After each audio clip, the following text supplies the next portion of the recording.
প্রস্তুতি আমরা তৃণমূল কংগ্রেসের পক্ষ থেকে আপনি দেখেছেন এগরা পৌরসভা সহ এগরা বিধানসভা আমাদের কর্মীরা যে উদ্যম নিয়ে নেমেছে। এবার এগরা বিধানসভা থেকে মিনিমাম 20,000-এর বেশি লিড হবে তৃণমূল কংগ্রেসের পক্ষ থেকে। মানুষের পাশে মানুষের সাথে আমরা আছি এই বাংলাতে। আপনারা দেখছেন সংবাদ শিরোনাম। দেখলেন তো অনেক কিছু, এবার দেখুন নতুন কিছু। দিল্লি দখলের লড়াই একদম শেষ পর্যায়ে এসে পড়েছে। ষষ্ঠ দফায় নির্বাচন আর একদিন অপেক্ষা। আমরা পেয়েছি শেখ সুরাজ আলী, তৃণমূলের সক্রিয় কর্মী। অপরদিকে মেদিনীপুরের কিন্তু সামনেই ভোট, পাখির চোখ কিন্তু মেদিনীপুরও। দাদা, শেষ মুহূর্তের প্রস্তুতি কীরকম হবে? প্রস্তুতি আমরা তৃণমূল কংগ্রেসের পক্ষ থেকে আপনি দেখেছেন এগরা পৌরসভা সহ এগরা বিধানসভা আমাদের কর্মীরা যে উদ্যম নিয়ে নেমেছে। এবার এগরা বিধানসভা থেকে মিনিমাম 20,000-এর বেশি লিড হবে তৃণমূল কংগ্রেসের পক্ষ থেকে। কোন কোন প্রকল্পগুলো মানুষের কাছে নিয়ে গেলে? সার্বিকভাবে নেত্রী উন্নয়ন, মমতা ব্যানার্জি যে উন্নয়নগুলো করেছে, বিভিন্ন ধরনের প্রকল্প, স্বাস্থ্যসাথী থেকে সবুজ সাথী, বিভিন্ন প্রকল্পের মাধ্যমে, লক্ষ্মী ভাণ্ডারের মাধ্যমে, বিশেষ করে এখন মহিলাদের যে আকর্ষণ 500 থেকে 1000 করে দেওয়ার পরে বা 1000 থেকে 1200 করে দেওয়ার পরে যে আকর্ষণটা হয়েছে মানুষের মধ্যে, যে একটা মানুষ কিভাবে পথ চলবে, সেই রাস্তাটা আমাদের রাজ্য সরকার সম্মানীয় মুখ্যমন্ত্রী মমতা ব্যানার্জির মাধ্যমে যে প্রকল্পগুলো উঠে এসছে, সেই প্রকল্পগুলো নিয়ে উন্নয়নের কথা আমরা বিভিন্ন জায়গায় বলছি। রাস্তাঘাট, জল নিকাশি, ড্রেন, যে 34 বছরের অপশাসনকে সরিয়ে আজকে এই 11-13 বছরের মধ্যে আপনারা দেখেছেন যে বিভিন্নভাবে এগরা পৌরসভা একটা মডেল পৌরসভা হতে চলেছে। আগামী দিনে আপনারা নিশ্চয়ই দেখতে পাবেন। ভোট এলেই উৎসব মেজাজে ভোট হয়, এমনই দাবি করেন বারবার আপনারা।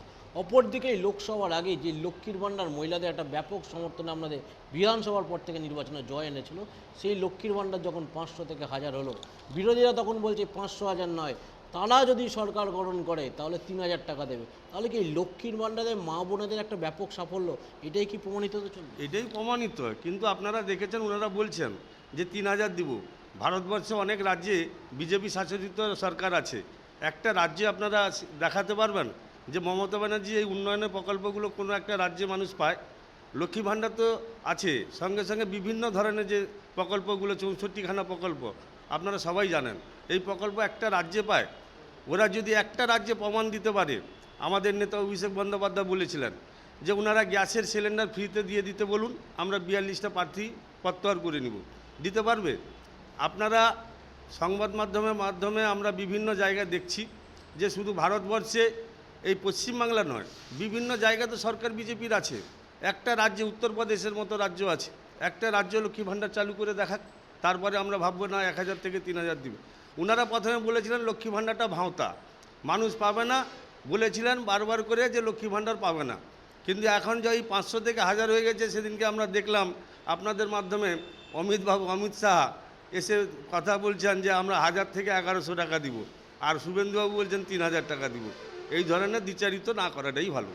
একদিকে যখন আপনারা বলছেন বাংলা কারোর কাছে মাথা নত করবে না, মুখ্যমন্ত্রী বারবার যখন যে বার্তা দিচ্ছেন, অপরদিকে বিরোধীরা বলছে ডবল ইঞ্জিন সরকার ছাড়া বাংলাকেই বাঁচানো যাবে না। ডবল ইঞ্জিন সরকার তো 2021-এ বলেছিলেন, আপনারা 2021-এ প্রমাণিত পেয়েছেন যে 2021-এ বলেছিলেন এইবার 200 পার।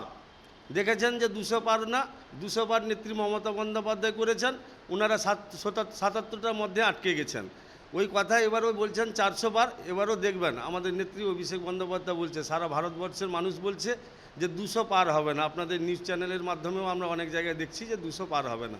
সেই জন্যে ওনারা এই ধরনের কথা বলেন। ভোট এলে ওনারা বলেন, অনেক ধরনের গল্প বলেন। 15 লাখ টাকা দিয়েছেন 2014 সালে যখন এসেছিলেন, প্রথমে বলেছিলেন 15 লাখ টাকা দিব, প্রত্যেকে অ্যাকাউন্ট খুলে দিয়েছিলেন।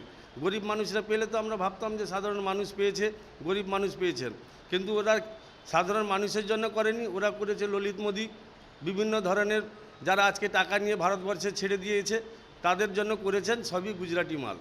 15 লক্ষ টাকার পর তো আবার প্রতিশ্রুতি, প্রধানমন্ত্রীর মুখে লোকসভার আগে প্রতিশ্রুতি হলো যে 3000 কোটি টাকা ইডি বাজেয়াপ্ত করেছে, লোকসভা ভোটের পর সাধারণ মানুষের মধ্যে ফিরিয়ে দেওয়া হবে। ওই 3000 কোটি ভারতবর্ষের মানুষকে যদি ফেরত দেয়, আপনারা 3000 কোটি, 100 কোটি, 140 কোটি মানুষের মধ্যে কত টাকা করে পাবে এবার আপনারা ভেবে দেখবেন যে 3000 কোটি টাকাকে যদি ভাগ করা যায় সাধারণ মানুষ তাহলে কত টাকা করে পাবে। যে ওনারা প্রতিশ্রুতি দেন ইলেকশন এলে, ইলেকশন চলে যাওয়ার পরে, ইলেকশনের পরে আর ওনাদেরকে দেখা যায় না।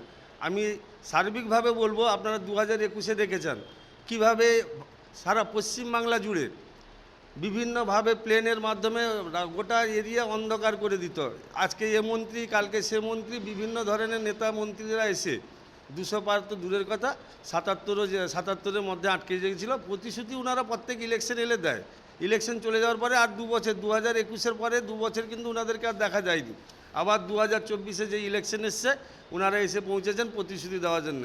পশ্চিমবাংলা মানুষ, সাধারণ মানুষ সবাই জেনে গেছেন ওনারা প্রতিশ্রুতি ছাড়া আর কিছু বলতে পারবেন না। প্রধানমন্ত্রীর পরে মুখ্যমন্ত্রীর প্রতিশ্রুতি দেখা গেল। মুখ্যমন্ত্রী বলল 100 দিনের কাজের টাকা, প্রথমে তো যে 100 দিনের কাজের টাকা রাজ্য যেটা দিয়ে দিল্লি অবধি সরব ছিল, সেটা রাজ্য সরকারের উদ্যোগে ফিরিয়ে দেওয়া হলো। এবং তিনি এই কথা বললেন, ডিসেম্বরের মধ্যে বাংলা আবাস যোজনার টাকা সাধারণ মানুষের মধ্যে ফিরিয়ে দেওয়া হবে। আপনারা দেখেছেন 2021 সালে আমাদের মাননীয় মুখ্যমন্ত্রী মমতা বন্দ্যোপাধ্যায় যেসব প্রতিশ্রুতি দিয়েছিলেন, ওই প্রতিশ্রুতিগুলো উনি পূরণ করেছেন, কিন্তু ভারতবর্ষের সরকার পূরণ করেনি। আর নেত্রী মমতা বন্দ্যোপাধ্যায় যে প্রতিশ্রুতি দেন, সেই প্রতিশ্রুতিগুলো নিশ্চয়ই পূরণ হচ্ছে। আমরা আশা করছি দিদি যেভাবে প্রতিশ্রুতি দিয়েছেন ডিসেম্বরের মধ্যে আবাস যোজনা, আপনারা দেখেছেন 100 দিনের কাজের টাকা নেত্রী বলেছিলেন যে দিল্লির কাছে আমরা ভিক্ষা চাইব না, আমরা রাজ্য সরকারের ফান্ড থেকে এই টাকা দিব। অরিজিনাল দেখেছেন অ্যাকাউন্টে, প্রত্যেকের অ্যাকাউন্টে যারা 100 দিনে কাজ করেছিল সবার টাকা ঢুকিয়ে দেওয়া হয়েছে। আবাস যোজনার টাকাটাও ডিসেম্বরের মধ্যে ঢুকবে, এইটুকু আমাদের বিশ্বাস। এগরাবাসীর উদ্দেশ্যে কি বার্তা থাকবে? এগরাবাসীর উদ্দেশ্যে বার্তা, এগরাবাসী 2022 সালে পৌর ইলেকশন গেছে, আজকে 2 বছর পৌর ইলেকশন হলো। সার্বিকভাবে এগরা মানুষ যে প্রত্যাশা করেছিল তার থেকে বেশি আমরা কাজ করতে পারছি। এগরা পৌরসভায় এবার দেখবেন ভালো মার্জিন লিড দিয়ে যাবে। মুখ্যমন্ত্রীকে দেখেই কিন্তু বাংলায় ভোট হয়, এমনই কিন্তু দাবি করেন সাধারণ কর্মীরা। বিধানসভার পর থেকে একাধিক নির্বাচনে সাফল্য এসেছে।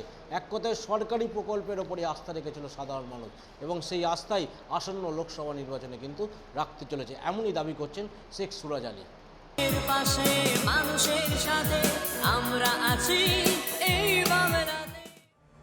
আপনারা দেখছেন সংবাদ শিরোনাম। দেখলেন তো অনেক কিছু, এবার দেখুন নতুন কিছু।